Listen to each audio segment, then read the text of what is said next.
The front door was unlocked. Nora noticed that first the deadbolt unturned the handle, giving too easily under her hand. She pushed it open and stepped inside, dropping her keys into the bowl by the door the way she had 10,000 times before.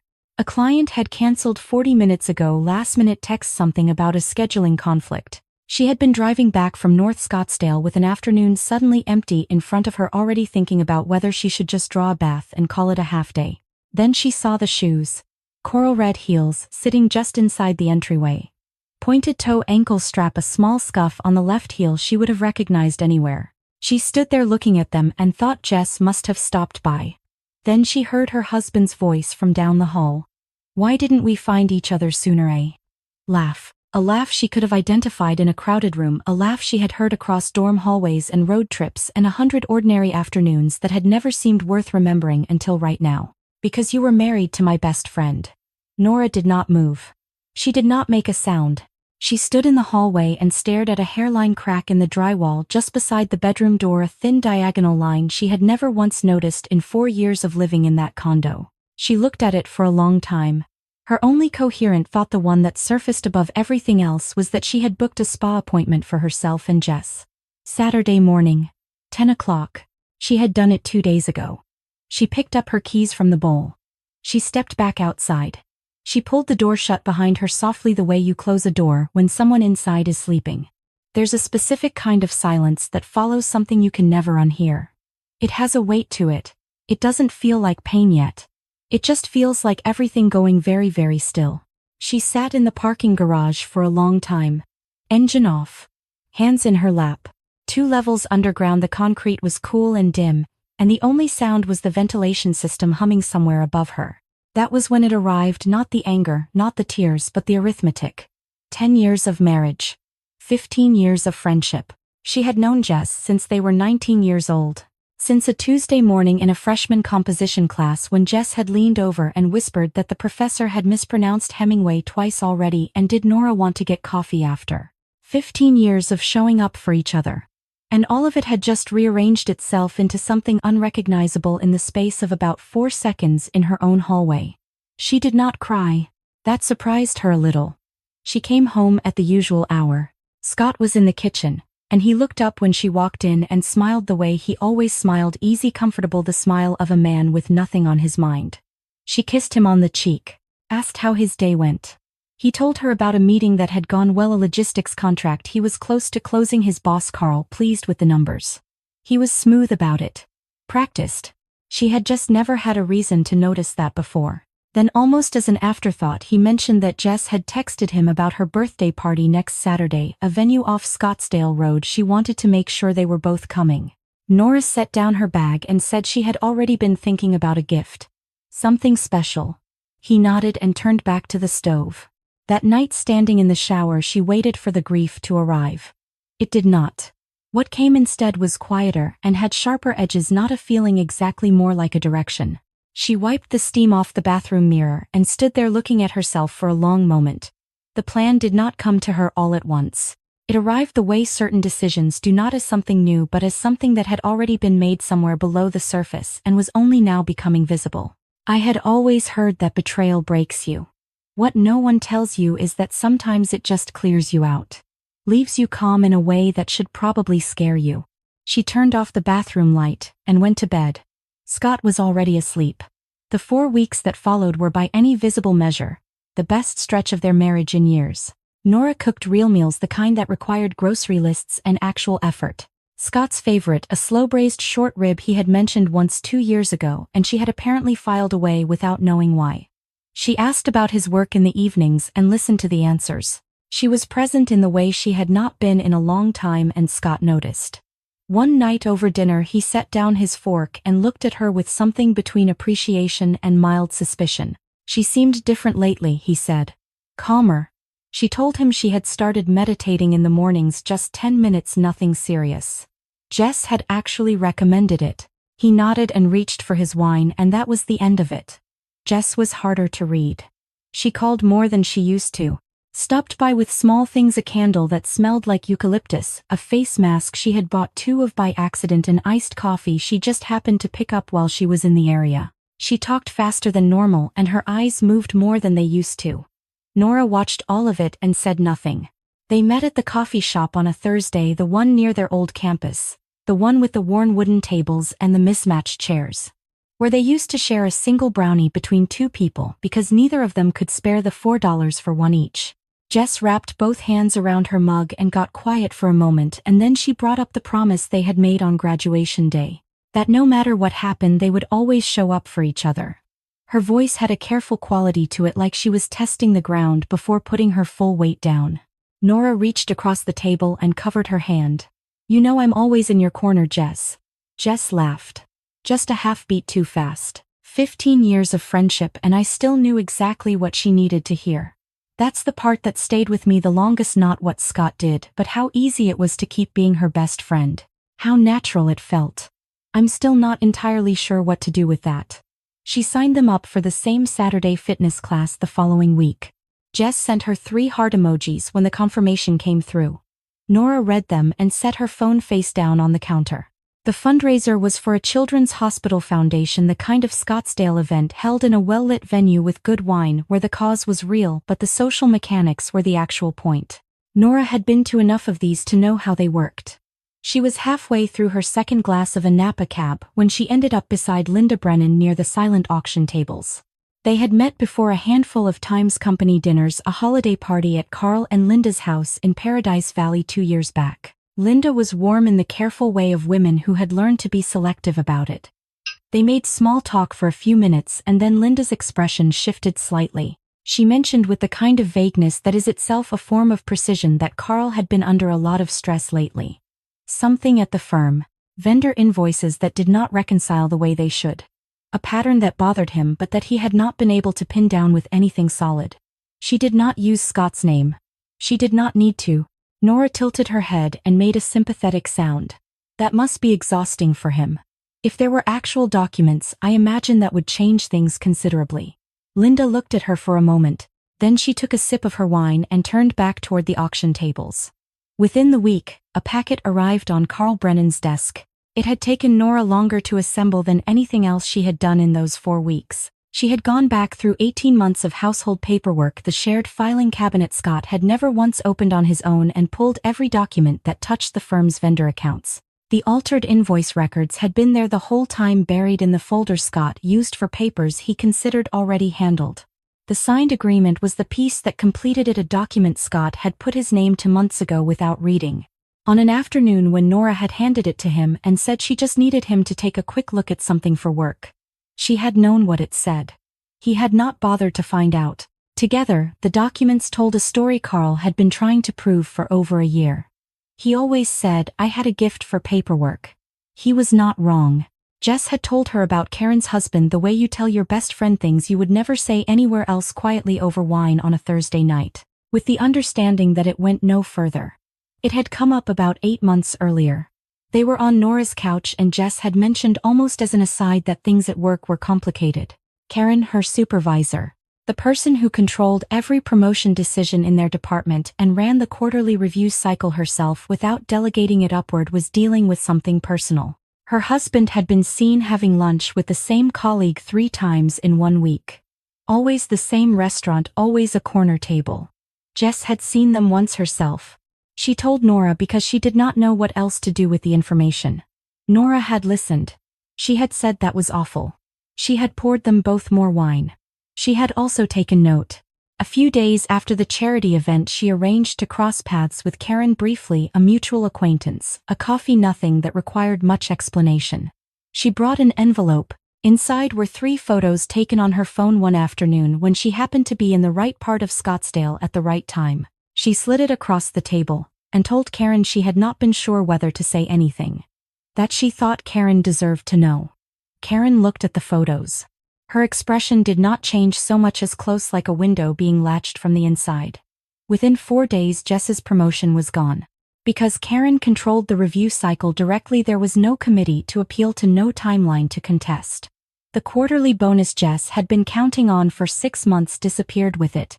The official reason was vague enough to be unanswerable, something about restructuring, shifting priorities on the team. Jess called Nora that evening, confused and frustrated, and Nora listened and told her that did not seem fair at all.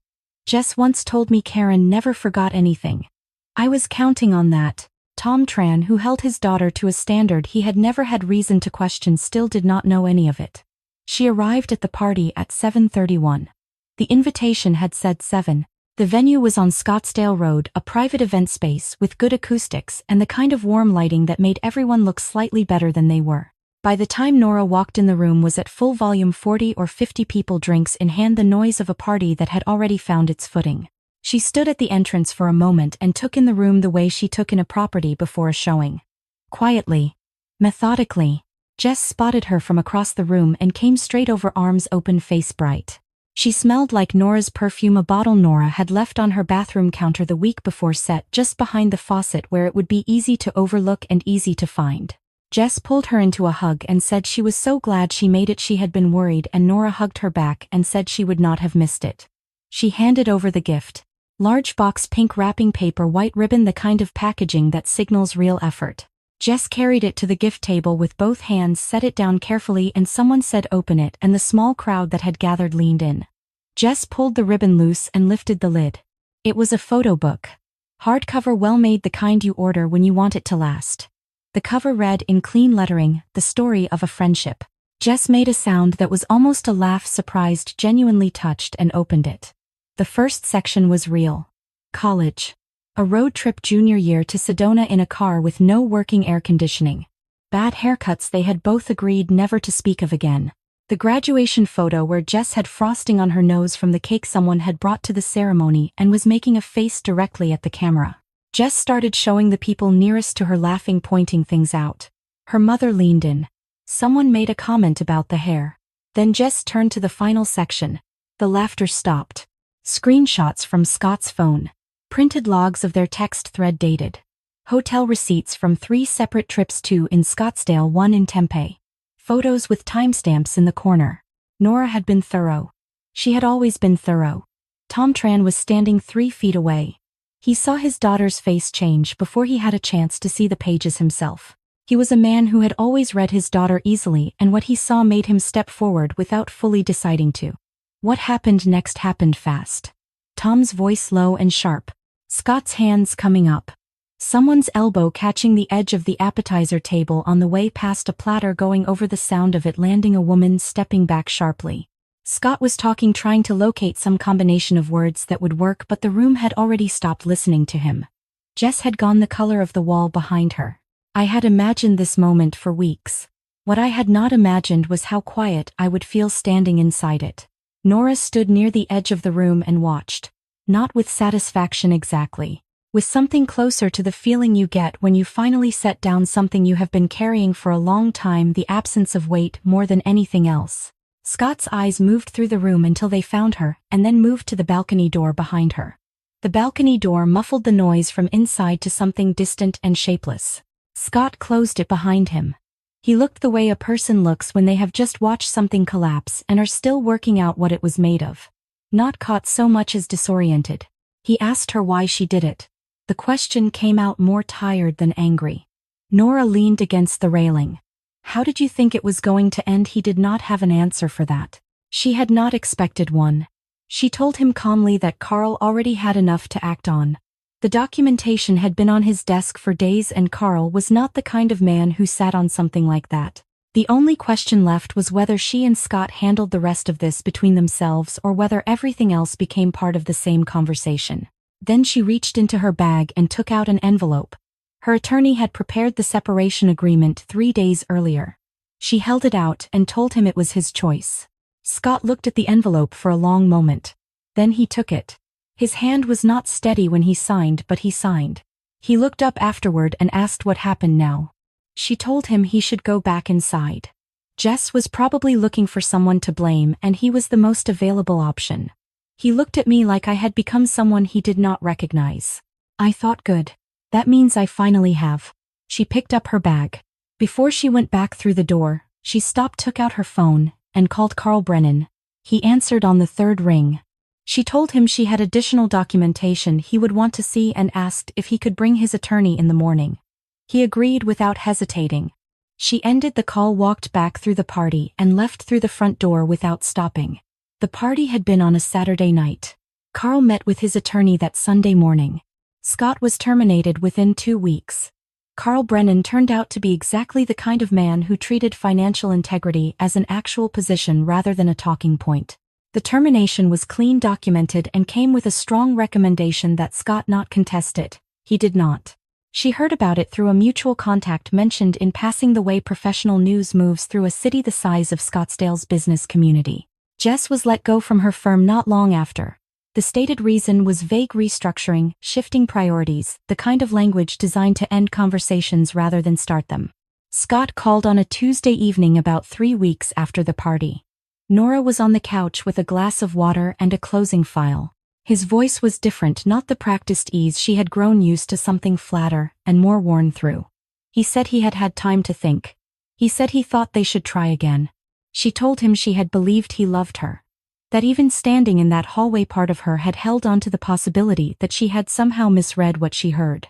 He said he did love her. She told him he loved the life she had made possible, the condo, the image, the version of himself that came with a stable marriage and a woman who handled the details. She told him that version was gone now and was not coming back. He was quiet for a long moment. Then the call ended. She poured herself a glass of wine and stood at the window. It was raining, a real rain, the kind that moves through Scottsdale maybe a handful of times a year and always feels slightly out of place when it does. She watched the water on the glass and thought about a trip they had taken early in the marriage. San Francisco, a Saturday afternoon on the Embarcadero. When it had started raining without warning and they had run for an overhang and laughed about it like it was the best thing that had happened all week. She had not thought about that afternoon in years.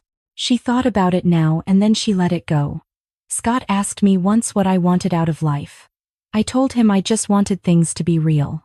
Funny how long it took me to actually mean it. About a month later, Jess walked into the coffee shop and sat down across from her without asking. She had clearly been rehearsing. Her back was straight, her hands were flat on the table, and she had the look of someone who had decided exactly what they were going to say and was now discovering that saying it out loud felt different than it had in her head. She told Nora she was a monster. That she had destroyed her life, her career, everything she had worked for. Her voice was steady for the first 2 sentences and then it was not. Nora looked at her. Not the managed look she had been using for weeks, the warm, attentive expression she had kept in place all through those 4 weeks of perfect. Just a straight look, the kind you give someone when there is no longer any reason to perform anything. She told Jess she had not destroyed anything. That Jess had made her own choices one after another over a considerable stretch of time, and those choices had always had weight whether or not anyone was paying attention. What Nora had done was make sure the weight landed where it belonged. Jess opened her mouth and then closed it. The thing she had prepared to say had apparently not accounted for that. Her eyes filled and she looked away toward the window. And in that moment she looked so much like the 19-year-old who had once cried in this same coffee shop over a failed exam that Nora felt something move through her that she did not try to name. She closed her laptop, finished the last of her coffee, left a 10 on the table, and walked out. A few days after that the doorbell rang. Tom Tran was standing in the hallway in a button-down jacket, the kind he wore to anything that felt like it required showing up properly. He said he would not stay long. She stepped aside anyway and he shook his head gently. He would rather stand here if that was all right. He said he had always thought of her as a second daughter. That he meant that when he said it before and that he still meant it now. He said watching everything come apart the way it had his daughter Nora, all of it had been painful in a way he was still working through. Nora nodded. She did not have much to offer back. Tom was quiet for a moment, smoothing a fold in his jacket the way men do when they are choosing words carefully. Then he said that sometimes a person had to lose everything they thought they had before they could find out what was actually theirs. His voice went slightly rough at the end of that sentence. He said he hoped she found it. He turned and left, favoring his right leg, an old knee injury that had never quite healed.